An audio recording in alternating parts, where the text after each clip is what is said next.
বলো, তুমি তো এই শ্যামনগর মন্দিরে আছো তাই তো? কত বছর ধরে? শ্যামনগর মন্দিরে আসি। কত বছর ধরে? এই 1 মাস মন্দিরেই মেলায় আসি। হ্যাঁ। ও, মেলা ছাড়া থাকবে না? মেলা না, এখানে মেলা ছাড়া থাকি। কখন থাকো তাহলে? সকালবেলা 8টায়। সকালবেলা 8টায় যাও কখন? হ্যাঁ, 8টার থেকে রাত 8টা। রাত 8টা। আর এই মেলা ছাড়া? মেলা ছাড়াও আমি আসি। ও, ওই 8টা অবধি রাত্রি? ও বাবা, তাহলে তো ভালোই হলো, সবাই আসবে। তোমার বাড়িতে কি কি ঠাকুর আছে সেটা বলো আগে। আমার বাড়ি আছে, আমার গোপাল আছে। গোপাল আছে? আমার গোপাল আছে। আচ্ছা। আমার মা আছে। মা আছে? হ্যাঁ, মা বলতে শ্যামা মা? শ্যামা মা তো? শ্যামা মা তো? আমার জ্যান্ত সাপ আছে আমার বাড়িতে। তাই নাকি? মানে মা মনসা?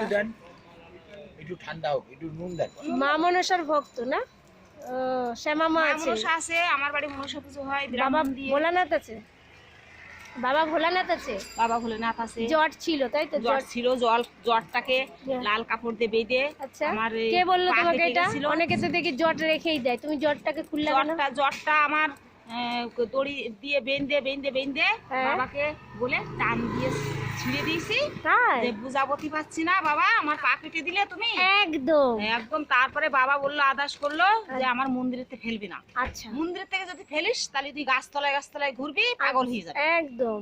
তারপরে সেই লাল কাপড় নিয়ে এসে বাবার আদেশ, লাল কাপড় দিয়ে বেঁধে আচ্ছা। বেলপাতা দিয়ে 11 টাকা দিয়ে পুজো বেঁধে দাও। বাবাকে বসিয়ে রাখিস। বেশ করেছি, খুব ভালো আসি করেছি। পুজো দিয়ে। আচ্ছা আচ্ছা, তো ভালো হলো, তাহলে আমি শুনে নিলাম। আমি আসবো যখন, এখানেই আসবো। হ্যাঁ, এখানেই আসবো বেগুনি খেতে। গোবিন্দ যে কদিন চালায় বাবা, এখানেই আসবো বেগুনি খেতে।